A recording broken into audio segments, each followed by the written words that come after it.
সবচেয়ে শ্রেষ্ঠ জিকির লা ইলাহা ইল্লাল্লাহ, সবচেয়ে শ্রেষ্ঠ কালিমা আল্লাহর কাছে এই চারটা। একটু খেয়াল করে দেখেন, এই প্রতিটা জিকিরের মধ্যে আমার আল্লাহর নাম আছে না নাই? সুবহানাল্লাহ আছে না? আলহামদুলিল্লাহ, লা ইলাহা ইল্লাল্লাহ, আল্লাহু আকবার।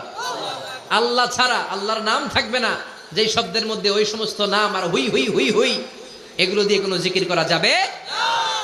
আবার আব্দুল্লাহ ইবনে আমর ইবনুল আস বর্ণনা করেন, বিশ্বনবী যখন জিকির গুলো করতেন, আমি বিশ্বনবীকে দেখেছি বিশ্বনবীর আঙ্গুলের কড়াই জিকির গুনতেন। সুবহানাল্লাহ পড়েন।